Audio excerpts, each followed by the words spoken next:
hadiyalah. Wassalatu wassalamu ala rasulillah wa ala alihi wa sahbihi wa man nasarahu wa wala. Rabbi shrah li sadri wa yassir li amri wahlul 'uqdatam min lisani yafqahu qawli. Ya Allah, bukakanlah hati-hati kami agar mudah menerima ilmu dan kurniakan kepada kami ikhlas dalam mencari ilmu dan mengamalkannya dan menyiarkannya sehingga ke akhir hayat kami. Rabbana zidna ilman nafi'an warzuqna fahma wasi'an wa amalan salihan wa mutaqabbala. Allahumma salli ala sayyidina Muhammad al-Fatih lima ughliq wal khatimi lima sabaq nasiril haqqi bil haqq wal hadi ila siratikal mustaqim wa ala alihi al-haqq qadrihi wa miqdarihi al-azim walhamdulillahi rabbil alamin. Dah hafal dah ya, insyaAllah. Kita sambung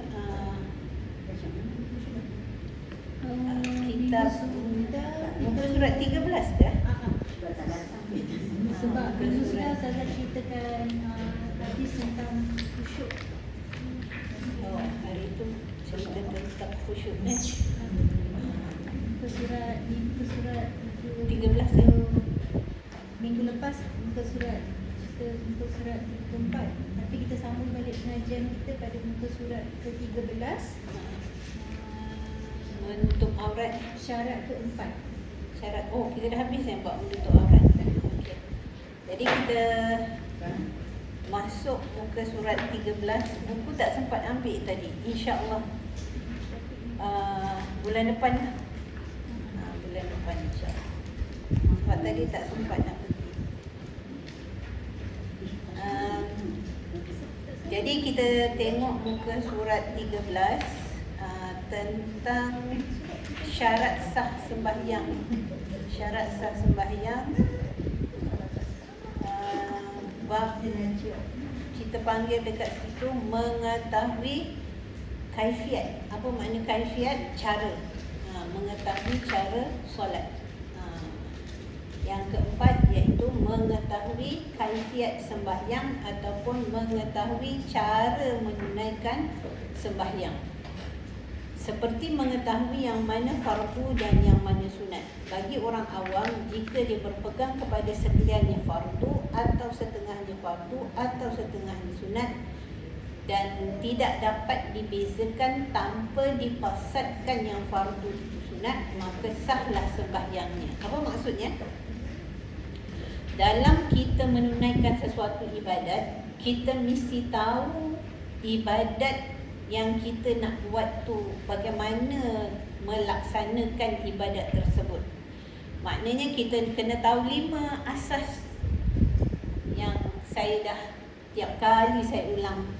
Yang pertama, semua ibadat bila dia nak dipanggilkan ibadat yang menjadi amal soleh, dianugerahkan pahala dan untuk dia jadi makbul di sisi Allah, yang pertama mesti tahu syarat dia. Syarat termasuk syarat sah dan syarat wajib.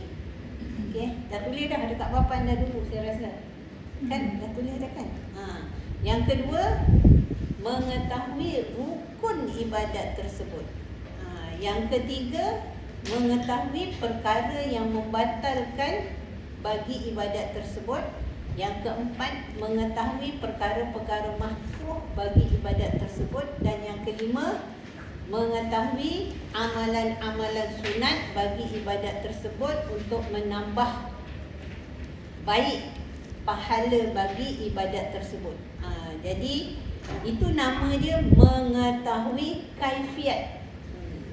Yang dimaksudkan di sini syarat yang keempat, dalam kita melakukan solat, dalam solat tu ada ibadat fardu yang mesti dibuat. Kalau tak buat, solat kita dikira tidak sah.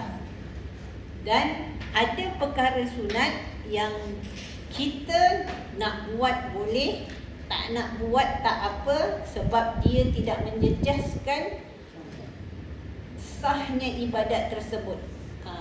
Tapi kalau kita tak buat, tak apa, cuma rugi. Jadi terbaik adalah buat. Tapi untuk meletakkan dekat sini, dia kata bagi orang awam. Okey, saya buat contoh. Kita pergi mana-mana pun saya buat contoh yang sama lah. Mana yang kelas saya dekat Sari ke, yang saya dekat Surau Ibrahim ke. Kita pergi lawatan lah kata Kita pergi lawatan, lepas tu berhenti untuk sembahyang jamak. Okey, sembahyang jamak, katalah berhenti jamak zuhur dengan asar. Jadi kita ni driver kata apa? Kita kena cepat ni. Sebab nak pergi Singapura ni, yang masalah dia nanti dekat pasport. Jadi jangan buang masa lama. Saya bagi masa 15 minit saja untuk jamak dan qasar. Okey, kata ketua rombongan kita. Jadi kita pun masing-masing cepat-cepatlah sembahyang. Jadi katakanlah saya ni pula masa nak sembahyang sakit pula perut. Pergi dulu toilet. Yang Kak A ni dia terus sembahyang. Okey, jadi saya pergi qada hajat dulu, lepas tu masuk saya pun sembahyang. Kak A ni dah sembahyang dulu, betul tak? Jadi saya masuk kemudian.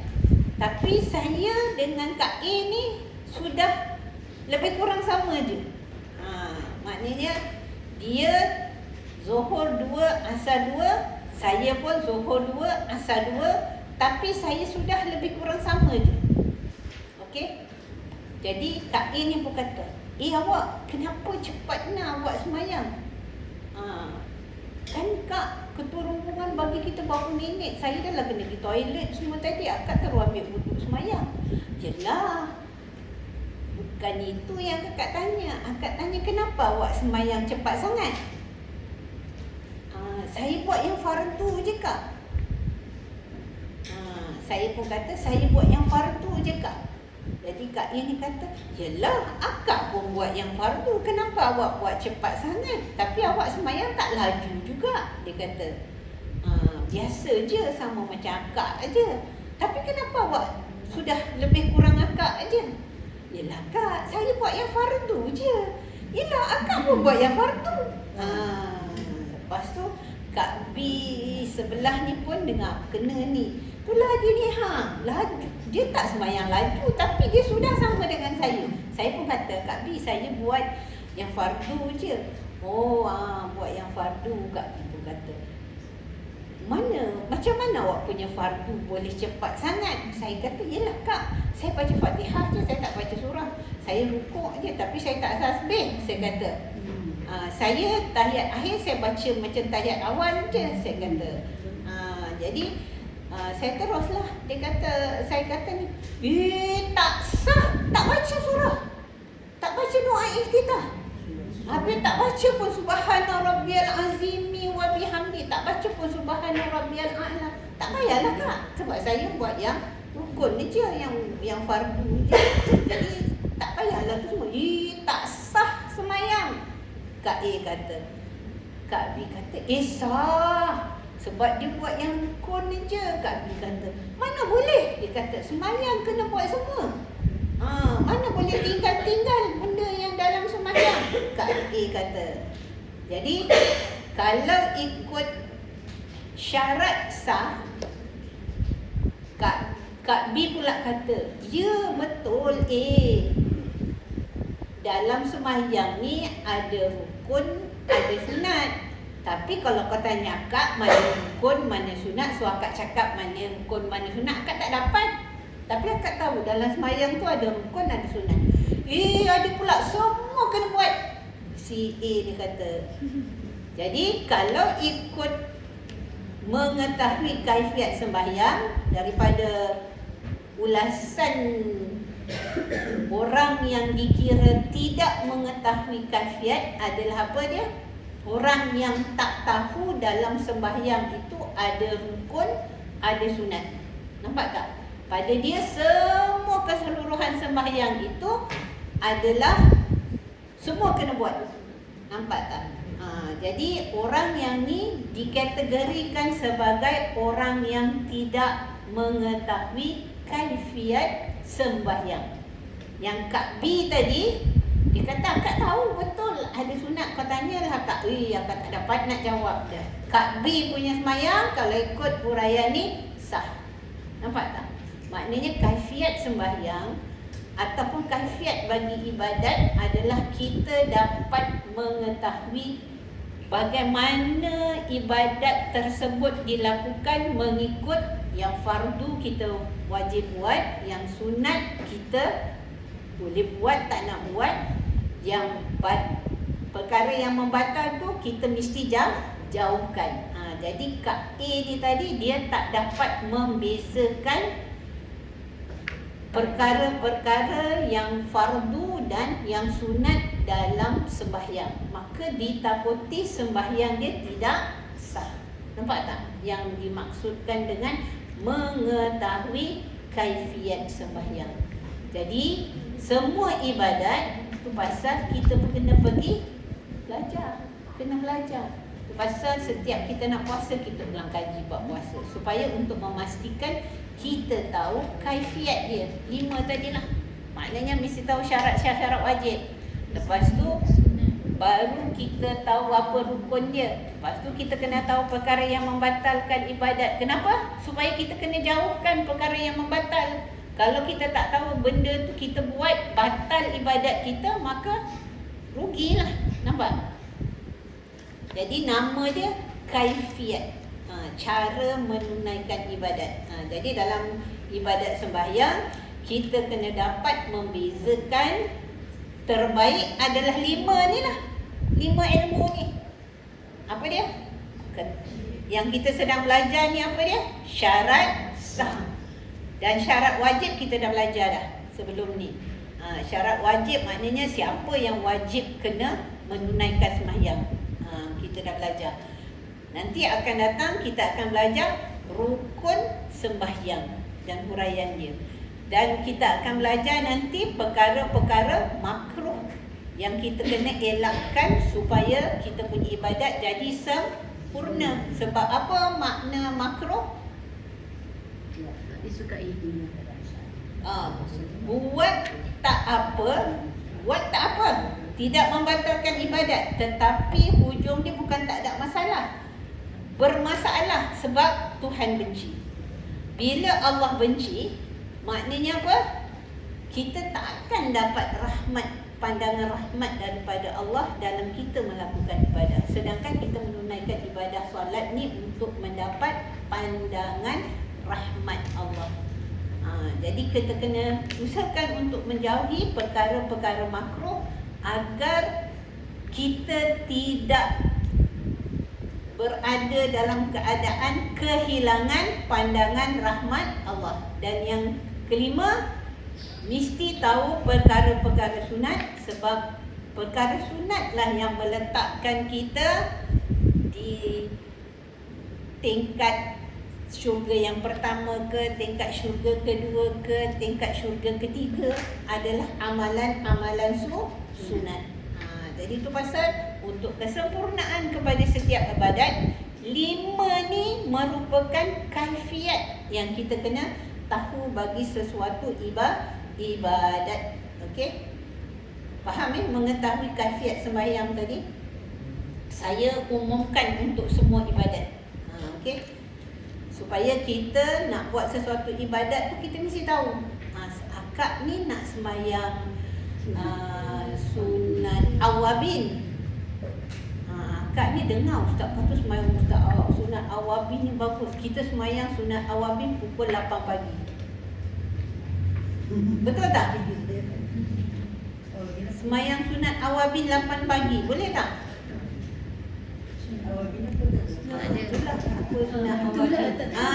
Nama dia. Nanti kita akan jumpa solat sunat awabin muka surat sunat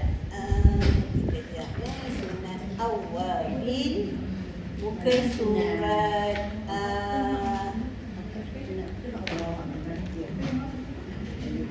muka surat 94. Kita akan jumpa nanti. Apa itu solat sunat awabin. Jadi kalau kita tengok disunatkan menunaikan memelihara muka surat 95 tu baca nota tu. Bagi orang yang tak pernah mendengar sunat awabin. Sunat awabin ni disunatkan juga memelihara sembahyang sunat awabin. Sekurang-kurangnya sunat awabin 2 rakaat dan sebanyak-banyaknya 20 rakaat. Waktunya bila? Antara maghrib dengan isyak. Kena buat 8 malam, bukan buat 8 pagi. Nampak tak? Kita kena tahu kaifiat ibadat yang kita nak buat. Okey? Okey? Kaifiat nak bagi contoh lah. Okey? Kita nak pergi buat umrah. Lepas tu kita bermalam di Arafah. Sebab umrah tu kita kata kena mabit di Arafah. Jadi kita tak belajar, kita pergi Google je. DIY. Pergi umrah DIY. Tapi semua ibadat haji kita buat. Nampak tak? DIY. Jadi memanglah kita buat sendiri je semua. Betul tak? Jadi kita rasa kita dah menunaikan syarat wajib, syarat sah bagi ibadat umrah. Sedangkan umrah tak ada. Betul tak? Untuk mabit di Mina ke, mabit di Arafah ke. Okey. Kita mabit di Arafah. Buat pasang kemah pula tidur tepi tu. Sebab nak mabit di Arafah. Tak kenalah. Sebab kita tak tahu kaifiat ibadat tersebut. Nampak Penting sangat kita mengetahui kaifiat bagi ibadat yang kita nak lakukan. Nampak? Kaifiat ni cara lah. Nak buat kek carrot. Akak nak buat kek carrot ni Lepas tu lenyek pisang. Okey, bakar pukul, bakar. Ni kek carrot kita kata. Jadi tak? Tak kenalah ingredient dia salah. Bahan utama dia, nama dia carrot. Jadi mesti pakai carrot. Jadi kita nak buat tu mesti tahu cara. Nak buat kek ke, nak buat apa ke, tak kena cara dia pun tak jadi. Nak buat apam beras, ragi dia tak kena pun tak jadi. Jadi kita kena mengetahui cara nak buat sesuatu tu dengan sempurna agar ibadat ataupun benda yang kita nak buat tadi jadi sempurna. Nampak tak? Ini merupakan syarat sah. Apa dia? Kalau tak tahu nama dia tak sah. Kalau orang tak belajar tu macam mana tu? Orang yang tak belajar tadi macam Kak A tadi macam mana? Kalau Kak A tu macam mana cerita dia? Diampunkan bagi dia ketika itu. Nampak tak? Diampunkan bagi dia ketika itu sebab dia semayang. Nampak tak? Tetapi dalam kubur tetap dia akan dipersoalkan kenapa tak belajar. Sebab menuntut ilmu adalah wajib bagi setiap mukallaf. Jadi kita tetap dipersoalkan dalam kubur kenapa tak belajar. Jadi macam adalah di apa? Dia kata nak buka pintu syurga tu kalau kita pakai sekarang kan pintu rumah semua pakai digital kan. Jadi berapa?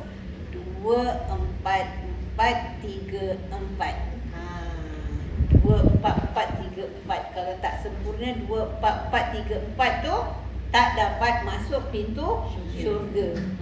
Jadi kena macam tu lah.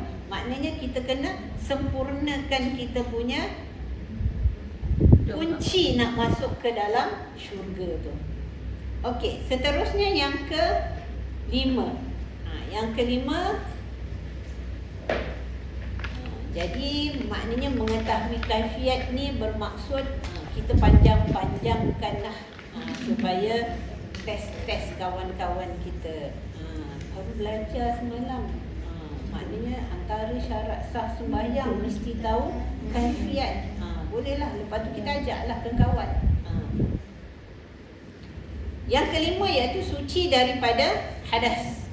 Suci daripada hadas. Kita sama ada hadas besar ataupun hadas kecil. Jadi kita berusaha supaya kita suci daripada hadas. Jadi kalau kita tengok apa makna hadas, suci daripada hadas besar ataupun hadas kecil. Jika berlaku hadas semasa sembahyang, maka batallah sembahyangnya. Ini yang maknanya kita kena tahu perkara yang membatalkan sembahyang. Jadi apa yang disebutkan sebagai hadas kecil? Saya tanya budak kafar, dia kata buang air kecil ustazah. Hadas besar, buang air besar ustazah. Budak tu dengan peksa ibadat hari ni. Buang air kecil maknanya hadas kecil. Buang air besar maknanya hadas besar. Betul tak umat-umat wan-wan? Nanti saya bagi kertas kejap lagi. Sila nyatakan hadas kecil itu apa. Sila nyatakan hadas besar itu apa. Takut mak pun tak berani nak tulis. Itulah. Sedangkan benda ni kena tahu. Sebab benda ni merupakan syarat sah agar sembahyang kita jadi sah. Okey, apa dia hadas kecil? Hadas kecil, buang angin. Buang angin. Tak. Apa itu hadas kecil? Apa dia ayat yang menerangkan apa itu hadas kecil? Hadas kecil wudu. Betul, perkataan tu kena. Perkataan tu kena. Maknanya asasnya wudu. Okey, asasnya wudu. Maknanya hadas kecil adalah segala perkara yang membatalkan wudu. Betul, dia berkaitan dengan wudu. Jadi hadas kecil adalah segala perkara yang membatalkan wudu. Jadi wudu ni penting bagi ibadat yang memerlukan kita berada dalam keadaan wudu. Dalam umrah, dalam haji, maknanya ada satu ibadat yang kita kena buat dalam keadaan berwudu, iaitu apa dia? Tawaf. Yang lain tak payah. Jadi kita tahulah. Maknanya segala perkara yang membatalkan wudu adalah dipanggil perkara tersebut sebagai hadas. Hadas ni maknanya benda yang membatalkan wudu. Hadas. Contoh dia apa? Dalam perkara membatalkan wudu ni ada 4. Yang pertama, okey, Rini cakap apa tadi? Buang angin. Tak boleh. Itu contohnya buang angin. Tapi ayat secara bukannya apa kita nak kata? Ya, keluar sesuatu dari kubul atau dubur, tempat buang air kecil atau tempat buang air besar, sama ada dalam bentuk pepejar, cecair atau yang Rini cakap tadi, angin. Nampak tak? Jadi apa saja yang bentuk cecair, pepejar ataupun gas keluar daripada kubur atau dubur membatalkan wudu. Jadi kita tak boleh kata air kencing. Tak. Maknanya air kencing contohnya air kencing. Boleh Nanti peksa tau 3 bulan lagi. Ni berdebar ni Ustazah nak tanya ni, berdebar ni. Okey, yang kedua, perkara yang membatalkan wuduk yang kedua, siapa boleh bagi contoh? Bagi contoh. Buang air besar dah masuk tadi. Yang pertama tadi termasuk buang air besar, maknanya keluar sesuatu dalam bentuk cecair berpenjal atau gas dari kubul ataupun dubur. Itu maknanya yang pertama tadi lah. Buang air besar, buang air kecil, buang angin, keluar darah. Okey. Jadi maknanya keluar darah daripada depan, kita boleh kata dua, sama ada darah haid ataupun darah fasad, darah penyakit. Tapi kalau dari dubur, confirm dia memang penyakit. Okey. Jadi kita buat kesimpulan macam tu. Jadi yang kedua ni boleh bagi saya. Okey. Okey. Bersentuh kulit antara lelaki dan perempuan yang boleh nikah. Saya tak nak guna perkataan mahram. Kenapa? Pernah orang yang tak belajar, dia pergi umrah dan haji, dia nak semayang, dia pimpin tangan isteri dia, yang isteri pun pimpin. Lepas tu masuk je dalam saf, Allahu Akbar. Nampak tak? Sebab apa dia kata? Suami saya mahram saya. Nampak tak? Jadi tersentuh kulit lelaki dan perempuan yang mahram. Dia pun kata apa? Suami saya mahram saya. Jadi bukan tersentuh kulit laki-laki dan perempuan yang halal nikah. Maknanya dia boleh kahwin. Kalau cakap mahram, istilah takut salah faham. Okey? Jadi dalam menyentuh ni kita kata lelaki dan perempuan yang halal nikah. Jadi jelas. Mahram ni saya dulu-dulu guna kata mahram, orang banyak silap. Bila dia tak belajar habis, dia buat kesimpulan dia sendiri, dia pun pimpin tangan dekat pada Masjidil Haram. Lepas tu semayang pula sebelah-sebelah. Saya panggil, "Dek, ni sini ada kosong." Kita orang sengaja buatkan kosong untuk dia supaya dia jangan semayang sebelah suami dia. Tak apa, sekarang kan nanti hilang. Allah Akbar. Orang Indonesia Kita sebenarnya, kita semayang lah tempat kita, kejap lagi janjilah jumpa dekat mana. Bukan nak semayang sebelah suami kita. Supaya saya memang ni jam, Alhamdulillah, dia dah tak bagi perempuan 10 minit lagi sebelum solat. Lepas azan dia dah halau dah perempuan yang sedang tawaf. Polis sudah halau. Sebab kalau kita terus tawaf, bila imam kata Allahu Akbar, kiri kanan kita, depan belakang lelaki, kita seorang perempuan. Lelaki tu pun tak khusyuk nak semayang, kita lagi lah tak khusyuk nak semayang. Betul tak? Dan lah dia pakai apa? Kain ihram. Jadi memang tak selesa. Dan lah dia sujud, kadang-kadang kita angkat salah pandang kadang-kadang. Kita je yang. Jadi saya memang dari dulu lagi kalau dah dengar azan, saya akan keluar cari tempat semayang. Sa'i pun sama, saya takkan semayang tempat sa'i sebab takut nanti sebelah depan belakang kita lelaki.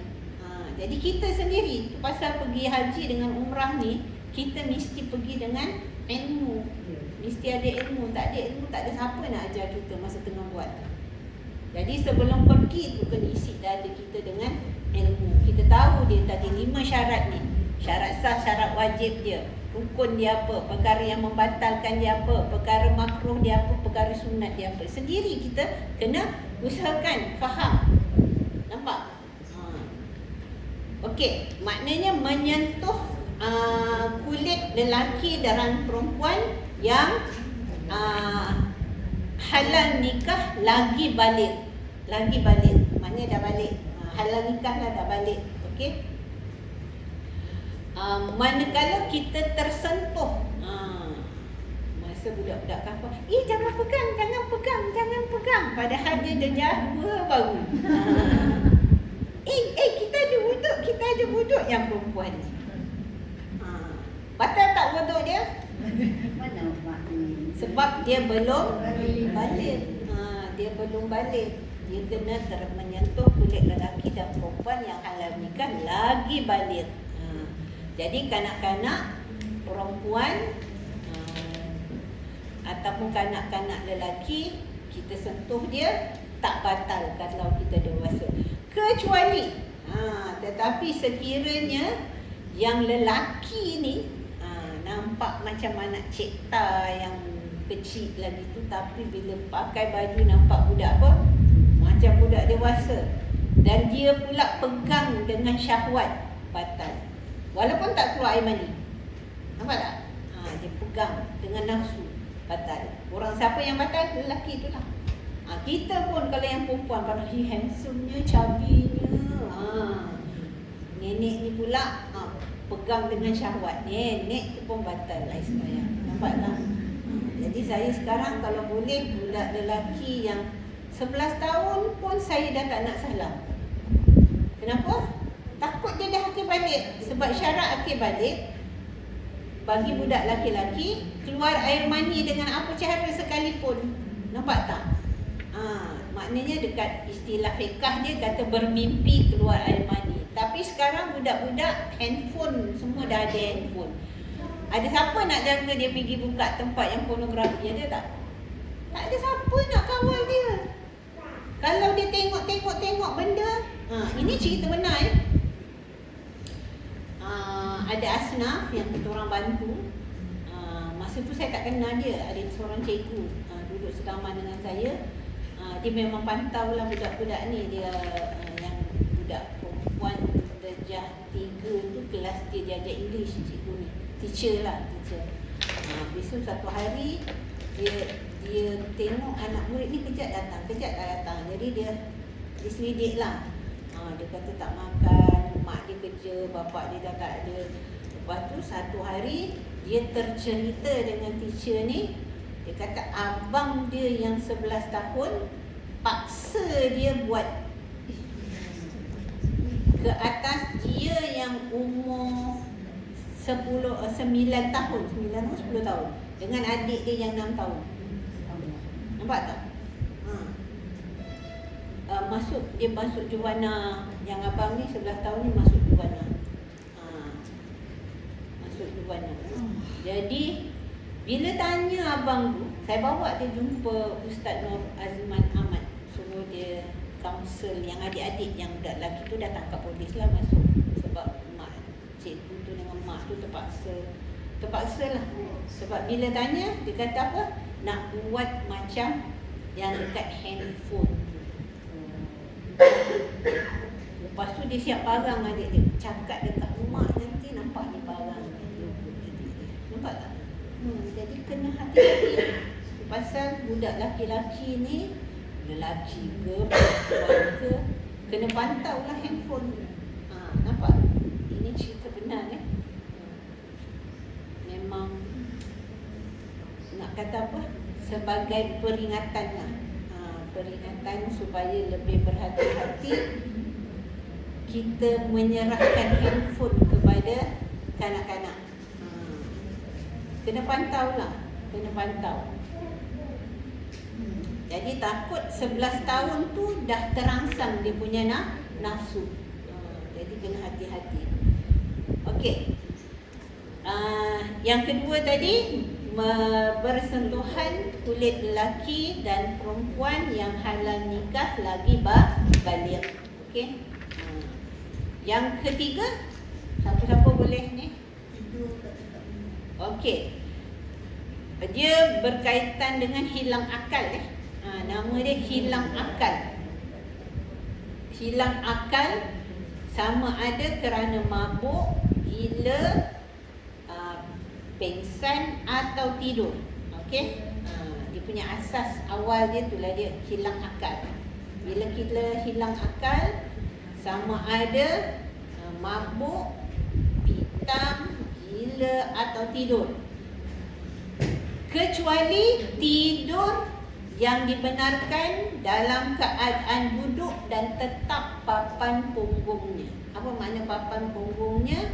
Maknanya kita duduk tegak. Kita cari tempat yang boleh bersandar ataupun ada tempat Tapi bila kita jaga daripada terlelap tadi, kita dalam keadaan sengit, punggung terangkat, papan punggung tetap, maknanya tetap papan punggung supaya terkawal kita punya dubur tu tak keluar angin. Kita memastikan tak keluar angin ketika kita terlelap. Nama dia apa? Terlelap. Kalau tidur berdengkur-dengkur keluar air liur, batal. Nampak tak? Tidur yang nyenyak membatalkan wudu. Tidur yang tidur ayam, tidur yang tak terlampau lena sangat sampai berkeruh-keruh, dia tidak membatalkan wudu dengan syarat tetap papan punggungnya. Kalau baring, walaupun kita kata tidur ayam, tak boleh. Sebab masa tengah terlelap tu kita tak boleh pastikan. Alah, saya baring kejap je, tapi baring tak boleh juga. Tetap batal. Okey. Itu syarat yang ketiga. Yang keempat, siapa boleh bagi? Yang keempat apa dia?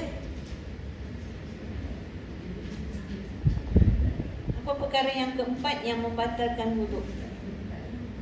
Menyentuh kemaluan. Betul. Menyentuh kemaluan manusia, sama ada kemaluan sendiri ataupun orang lain, dengan tapak tangan. Okey? Belakang tapak ni tak. Ya, tapak tangan dan perut-perut jari. Okey? Jadi menyentuh kemaluan dengan tapak tangan ni, dan juga tapak kaki yang batal. Okey? Selain daripada tempat tapak tangan dan ni, dia tidak membatalkan wudu. Contoh sini lengan tidak membatalkan wudu. Okey, contoh kira dia baby. Okey, baby. Okey. Kita tak nak masuk contoh dululah. Okey. Apa yang okey, kita belajar fiqh. Alamak, tak apalah ya. Tengah online ni. Tak di rakaman. Rakaman sendiri je kan. Okey. Apa yang disebutkan sebagai kemaluan yang membatalkan? Okey, kalau perempuan kedua pelipat tu, okey? Nampak Kalau garu tebing ni atas dekat bulu ari-ari ni, semua tak batal. Kita nak pakai seluar dalam, kita dah ambil wudu. Sekali tersentuh ari-ari kita, batal tak? Tak batal. Okey?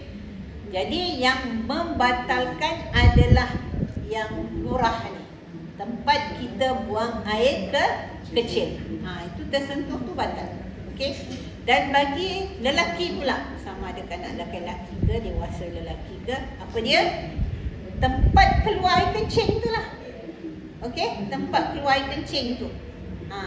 Tepi-tepi ni semua tak batal. Okey? Jadi kita kena tahu tempat yang disebut sebagai menyentuh batal. Okey? Jadi contoh kalau kita tengah tukar pampers, baby tengah mandi. Okey? Jadi baby lelaki, dia pun tegak. Dah nampak tegak tu apa dia? Nak pancit. Saya memang selalulah masa dulu. Nasib baik tak kena muka, kena badan je. Jadi bila nampak, kita pun pegang macam ni. Batal tak? Kena air kecil. Tapi nampak ni. Okey. Syuk. Kita sempat tadah macam ni. Batal tak?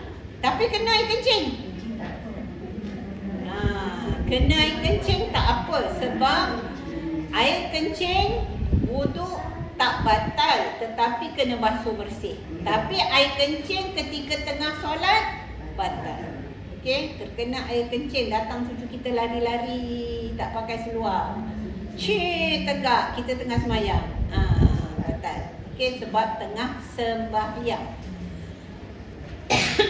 Tengah solat batal. Dalam wudu tak batal. Okey? Tapi kita pun kata sampai. Batal tak? Batal. Okey? Dia perempuan susah nak batal. Sebab apa? Susah nak kena kita tukar pampers tu. Dia terlindung, betul. Tapi yang lelaki ni senang batal. Jadi sama juga dengan dubur. Okey, bagaimana dikata memegang dubur itu kemaluan. Dua-dua lah, depan belakang kemaluan lah. Dubur dengan kubul tu, dua-dua kita panggil kemaluan. Yang disebut sebagai membatalkan ketika memegang kubul apa dia? Kemut tu. Tempat kemut. Okey, tempat kemut kita buang air besar tu. Keliling ni tak batal. Okey? Jadi kena faham yang dikatakan tempat menyentuh kemaluan yang membatalkan adalah tempat dubur yang kemut, kubul, tempat keluar air kencing tu. Okey, tepi-tepi tu semua tak batal. Okey. Ulang-ulang. Tapi bibir batal. Bibir faraj. Bibir yang okey, sebab dia dah hampir. Tapi tebing sini semua tak batal. Okey. Yang lelaki boleh ulang bahagian tangan yang menyentuh tu. oh ni tapak tangan dan anak-anak jari ni. Belakang tangan kalau katakanlah kita nak cebok, kita ada wuduk, kita boleh cebok macam ni. Guna belakang tangan. Cucu kita kata, "Wan, adik dah okey." Pakai belakang tangan, tak batal. Pakai lengan pun tak batal. Tapi pakai tapak tangan batal. Okey? Okey, faham ni? Maknanya memastikan kemaluan tu dengan tapak tangan, dan kita tahu mana bahagian kemaluan tu, dan kubul dan dubur yang tersentuh tu tempat dia. Yang lain tu tak batal. Okey, boleh? Ada soalan tentang hadas kecil, hadas besar? Boleh. Itu pasal masa tengah belajar ni datang Ustazah, dia kata saya jaga suami saya sakit. Dia nak semayang, lepas asar tu dia meninggal. Masa zuhur tu dia suruh saya ambil wudu. Jadi bila Ustazah ajar ni menyentuh kulit lelaki dan perempuan yang halal nikah, macam mana suami saya semayang ni? Dia semayang syarat je lah, atas katil dia kata. Tapi saya ambilkanlah wudu dia. Habis saya pun tanya, tak, masa tu tak ada sarung tangan. Ada Ustazah, atas tempat tu sarung tangan tu. Sebab suami dia memang dah kira sakit berat lah dah. Tapi dia ingat lagi nak semayang.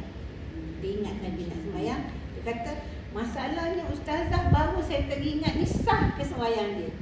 Saya kata ketika itu sah. Sebab dua-dua jahil. Bukan jahil, dua-dua tak teringat, dia kata. Dia tak teringat yang dia nak pakai sarung tangan. Saya kata boleh, sebab awak niatkan tapak tangan ini sebagai alat untuk membantu mengambil wudu. Boleh. Niatkan tapak tangan sebagai alat mengambil wudu. Kena niat lah. Okey, kena niat. Terima tak terima, kerja Allah. Betul tak? Ketika itu. Tapi yang penting suami dia lepas asar tu dah meninggal. Maknanya sebelum dia meninggal dia masih ingat nak solat. Tapi dia pun katalah suami saya memang baik Ustazah. Jadi memang pilihan Allah. Okey, seterusnya kita tengok hadas besar. Itu nama dia hadas kecil. 4 perkara yang membatalkan hadas kecil. Dan apa yang dimaksudkan dengan hadas besar? Apa boleh tolong? Tapi tak ada hadiah. Boleh Ustazah tu. Oh, ini dah siapkan hadiah. Kan semalam saya dah bagi tahu. Ini siap hadiah. Awak boleh tengok apa dia hadiah dia. Pukul berapa dah? Jam 3.35. 3:35. Okey, kita habiskan hadas besar. Okey, hadas besar. Okey, betul. Perkara hadas besar adalah perkara-perkara yang mewajibkan mandi wajib. Macam Ya, itu contoh. Itu contoh. Perkara yang mewajibkan mandi ada 6. Okey, perkara yang mewajibkan mandi wajib ada 6. Yang pertama tadilah apa dia? Keluar haid. Haid. Kedatangan haid bagi perempuan. Kedatangan haid bagi perempuan maknanya wajib mandi setelah berhentinya darah haid. Jadi haid ni apa dia?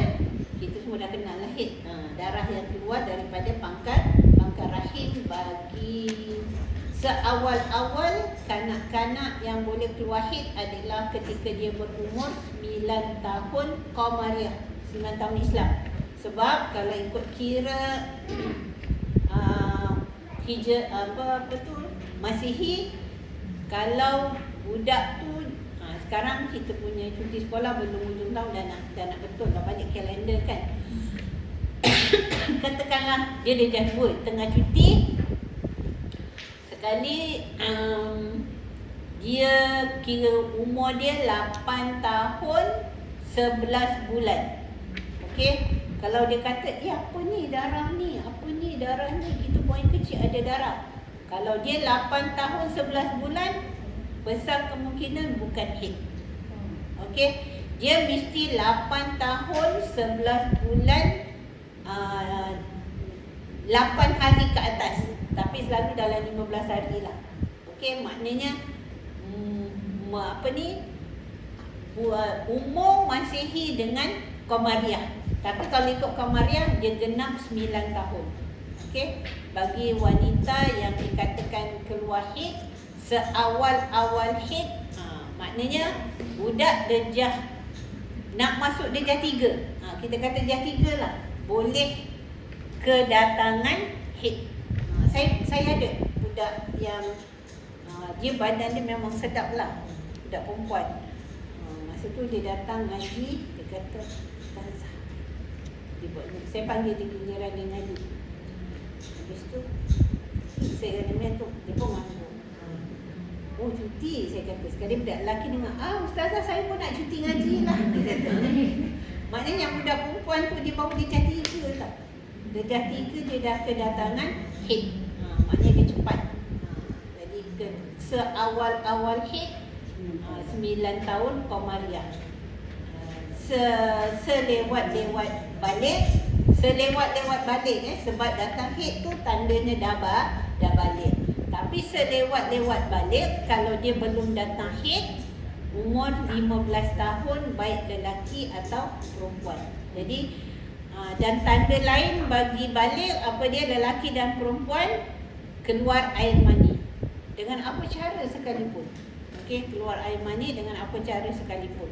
Tapi kalau tak, budak ni budak nerd, budak baik lelaki atau perempuan belum datang haid, 15 tahun je umur Qamariah dia dah dikira akil balik walaupun tak ada tanda haid ataupun tak ada tanda keluar air mani. Nampak tanda balik. Ustazah Qamariah tu kira macam mana? Kira kita punya Muharram, Safar, Rabiul Awal tu lah. Yang correct. Mana dia kita tahu tarikh lahir. Dia tarikh lahir kita dalam Islam. Kena Google balik lah. Boleh. Rasanya ada dia punya apps yang boleh Google balik tarikh. Apa tu, selarikan Islam dengan Masihi supaya patah balik kita punya date tu, cari bila date kita punya tarikh lahir nanti Google bagi tahu. boleh, ada apps rasanya boleh buka. Jadi supaya kita tahu kita tarikh lahir kita tu bila dalam Islam. Okey. Untuk anak-anak lah sebenarnya. Okey. Jadi keluar haid sekurang-kurang haid adalah apa dia? Sekurang-kurang haid. Ya. Maknanya sehari semalam. Okey. Sehari semalam tu dikira macam mana? Kita kirakan, kita campurkan dapat 24 jam. Maka darah tersebut dikira sebagai darah haid. Walaupun pukul 2 tengok tak ada. Pukul 3 ada. Pukul 4 tak ada. Pukul 7 ada. Dia campur-campurkan genap 24 jam masih lagi berterusan ada darah keluar, kita kata darah haid. Tapi kalau kita tengok darah keluar pukul 3, lepas tu pukul 4 ada, lepas tu dah tak ada dah. Dia bukan darah haid. Takut-takut darah istihadah. Dan sebanyak-banyak haid berapa? 15 hari 15 malam secara wanita normal. Okey, secara wanita normal kita boleh kira sebanyak-banyak haid 15 hari 15 malam. Tapi kalau kita nak belajar untuk darah istihadah, dia tak boleh pakai. Sebab darah istihadah ni bermaksud apa? Boleh keluar sepanjang 30 hari. Darah tu keluar sepanjang 30 hari. Jadi macam mana kita nak kata 15 hari 15 malam? Boleh secara untuk mendapatkan adat istihadah. Apa makna adat istihadah ni? Kena belajar bab haid. Haid dan nifas.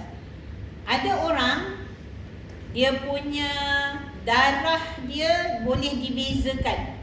Kebanyakan semua boleh beza. Jadi ada darah pekat, darah cair, maknanya darah hitam, merah, coklat, oranye, kuningan. Ini warna yang kalau orang yang datang istihadah, dia kena cantik. Jadi orang yang istihadah, kerja dia lebih sikit dan Allah bagi dia pahala. Sebab dia tak boleh ambil pukal 15 hari 15 malam. Dia kena tengok bila darah pekat dan darah merah, lepas tu bila darah tu cair. Ada kalanya sebab dia keluar 30 hari. Jadi katakanlah dia punya darah hitam keluar 4 hari dan darah merah dia tu keluar 3 hari. Maknanya 7 hari. Yang lain tu dah jadi kekuning-kuningan beberapa hari, lepas tu datang merah lagi. Tapi tak ada darah hitam, pekat. Darah pekat dekat depan ni je. Jadi dia boleh kira darah pekat selepas itu darah merah sebagai hari haid. Walaupun dia 30 hari keluar darah, dia boleh kira mungkin darah haid dia tu 8 hari. Nampak tak? Dia kena cantik. Bagi orang yang istihadah, dia tak boleh ambil pukal. Dia tak boleh ambil pukal. Untuk bulan yang pertama dia kena istihadah, dia boleh tak sembahyang dan boleh dia ambil sebagai 15 hari itu hari dikira haid. 15 hari yang berikutnya walaupun keluar darah dikira istihadah, dia kena sembahyang. Okey. Untuk bulan yang pertama untuk mendapat adat, nama dia adat, kebiasaan. Selalunya kalau wanita yang sebelum istihadah, selalunya, tapi kadang-kadang tak ada juga. Dia ada adat sebelum dia kena istihadah tu, datang keluar darah 30 hari, dia dah ada adat. Maknanya berapa? Kebiasaan dia 6 hari, kebiasaan dia 8 hari, kebiasaan dia 10 hari. Dia boleh tengok hari-hari tu, boleh tengok. Maknanya dia kena tulis dalam hari yang 10 ni sama tak dengan masa dia keluar sebelum istihadah. Nampak tak? Jadi orang yang selalunya istihadah ni dalam 20% je daripada wanita. Kebanyakan kita semua boleh ambil apa? Bawah 15 hari lah kita punya haid. Bawah 15 hari. Dia yang jadi masalah kena catat ni bagi wanita yang istihadah. Bagi kita yang tak ada masalah ni, boleh ambil pakai 15 hari bersih, 15 hari haid. Okey. Jadi tapi tak boleh ambil apa?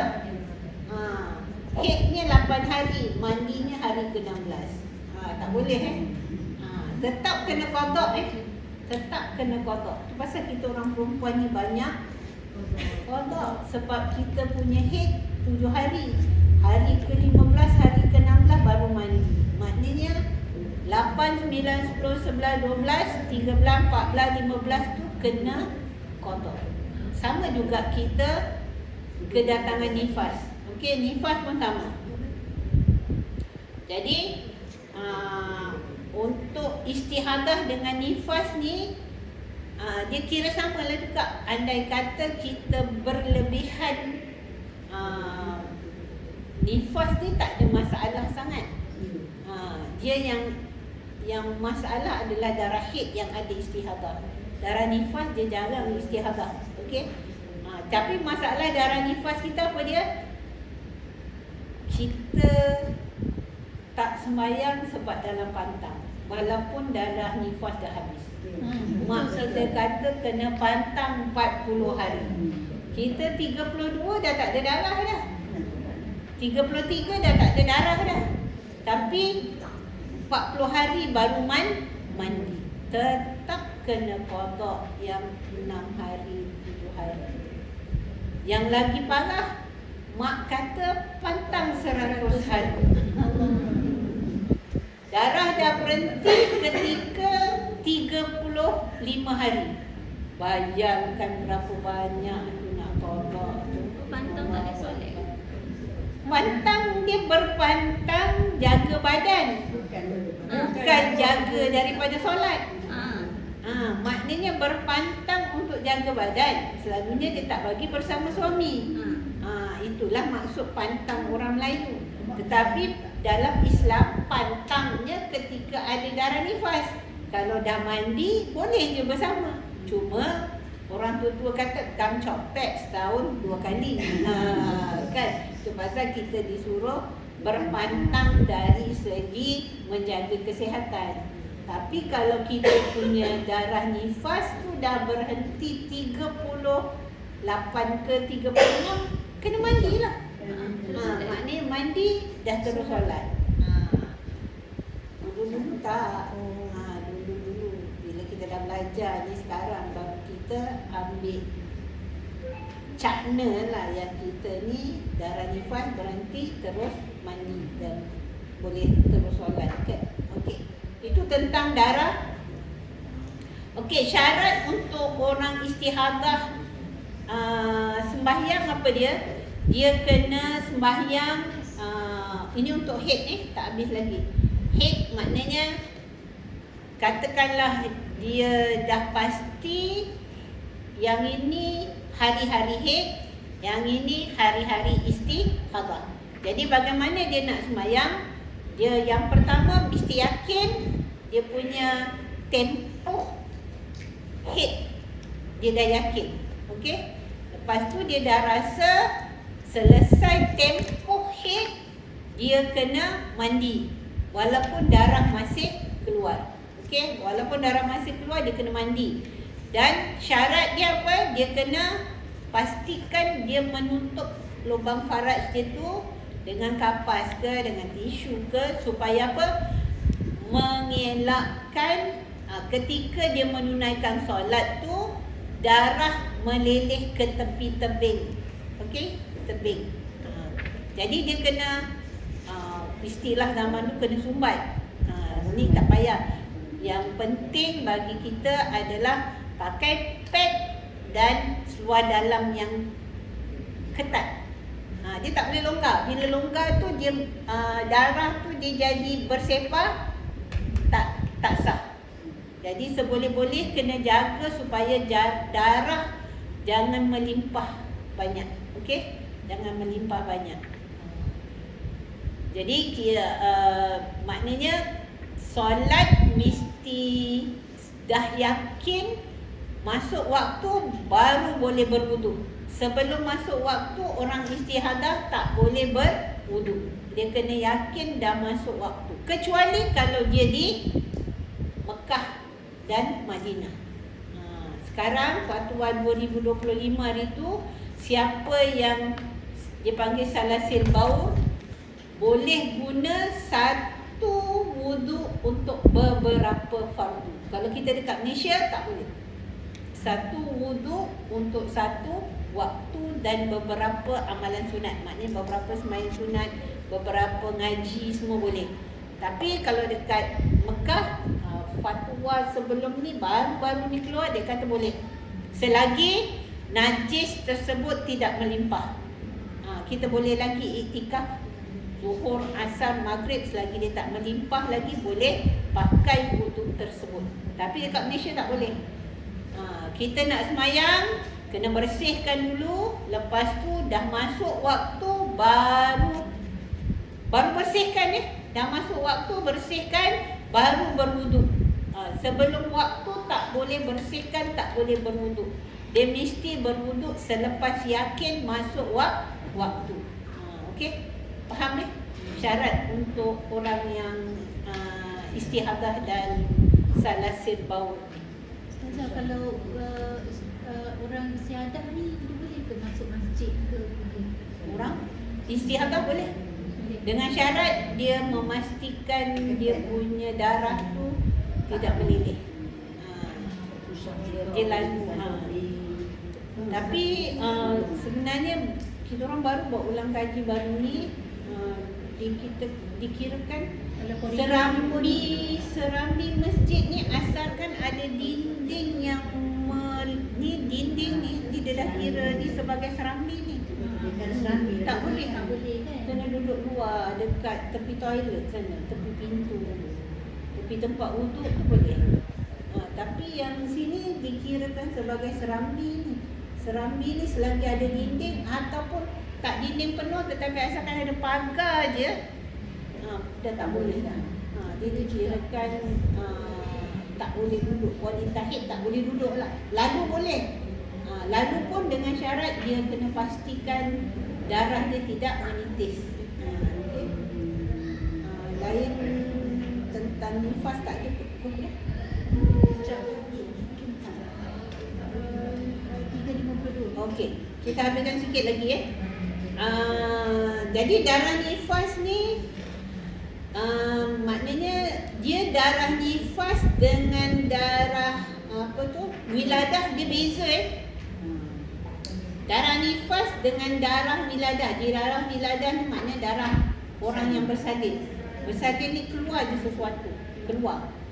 Sama juga macam orang yang keguguran. Nak bagi contoh keguguran. Okey, dia dikirakan darah wiladah. Keluar je. Walaupun selepas itu dia tak ada darah yang mengikuti, dia dipanggil wiladah. Jadi darah nifas ni maknanya darah yang selepas bersalin. Darah yang selepas bersalin kita panggil dia darah nifas. Jadi darah nifas ni sesikit-sikitnya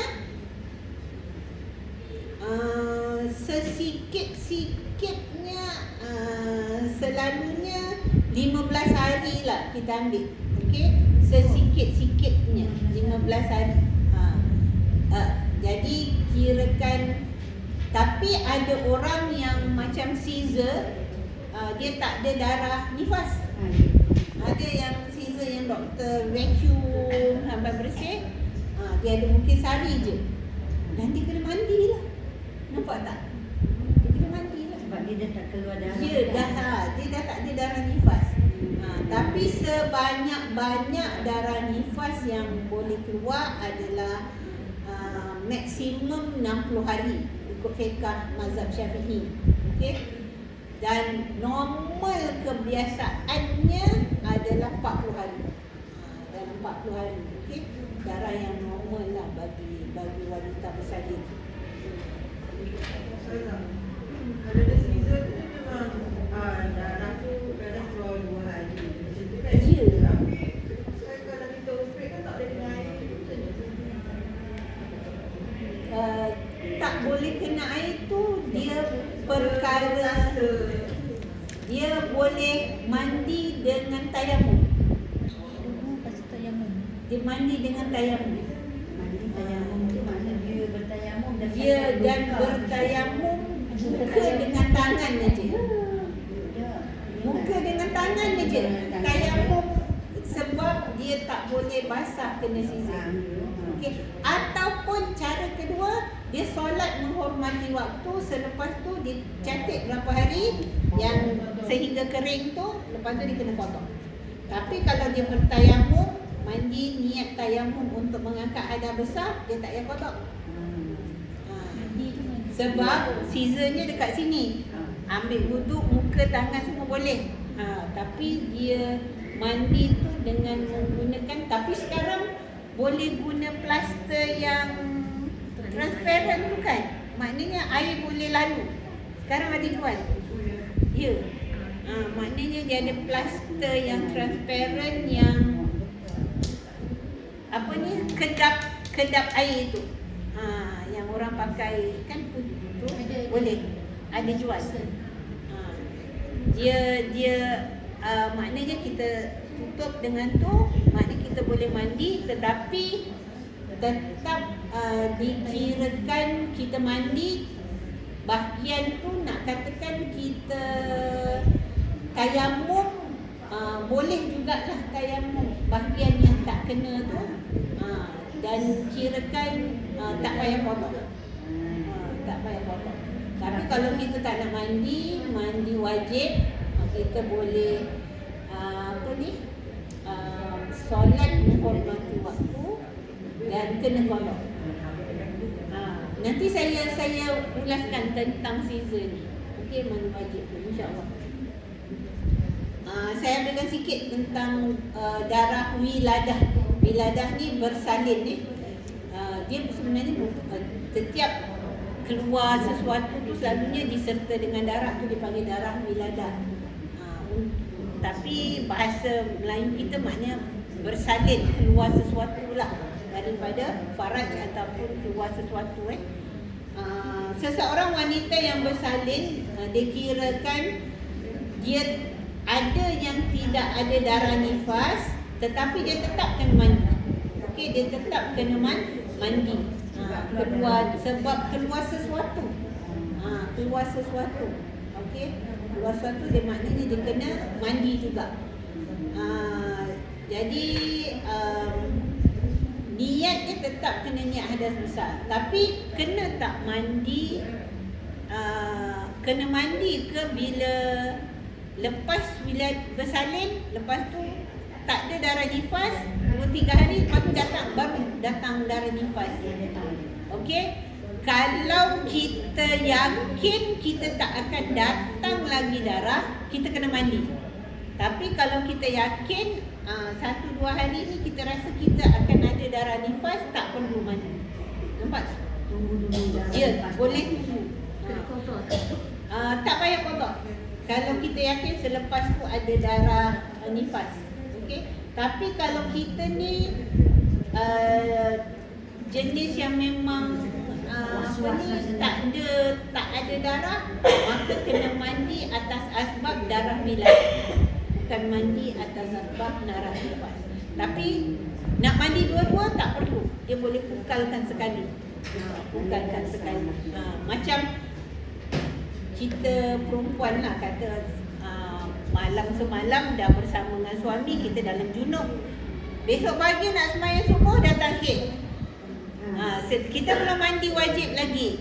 Jadi boleh himpunkan mandi wajib untuk junub dan haid selepas darah haid bersih. Nampak Tapi kena tak kodok kalau ada sembahyang yang tertinggal? Kena. Andai kata kita bangun selepas pukul 6.30. Okey, 6.30 Okey. Jadi kita ada junub. 6.30 tu kita bangun, baru perasan kita datang haid. Dan kita tak sempat mandi dan tak sempat solat subuh. Solat subuh tu kena kodok. Sebab haid kita kemudian. Jadi sebab haid tu kemudian. Okey. Boleh Okey, kita berhenti dekat sini. InsyaAllah kita ada 3 lagi. Kita dah bincang 3, iaitu apa dia? Darah haid, darah nifas, darah wiladah ataupun darah bersalin. Okey. Wallahu a'lam. InsyaAllah nanti kita sambung dengan darah haid. Ini darah haid dengan seterusnya. Suci daripada hadas besar. Yang bersalin. Saya pun kumpul lah, kita bagi bersalin lah kan. Bersalin lah. Memang kadang-kadang memang berlaku lah tak ada darah. kita memang saya silap tu tak. Saya tunggu macam Ambil pantang. tak saya tunggu agak dalam 2-3 hari macam tu nak pastikan saya Tak berdosa. Okey, dalam kita nak memastikan tunggu, kita tak berdosa. Tapi kena qada. Kena qada. Tak berdosa kalau kita cadang dalam mencari adat. Orang istighathah ni dalam dia mencari adat, dia nak semayang ke tak semayang. Kalau semayang ada darah, takut haid, berdosa. Jadi dalam dia mencari adat, dia meninggalkan solat fardu, dia tidak berdosa. Dalam mencari adat nama dia. Okey. Tetap kena qada lah. Ustazah silakan. Siapa yang nak? Okey. Ada berapa hadiah kita? Banyak. Oh banyak. yang bagi masuk.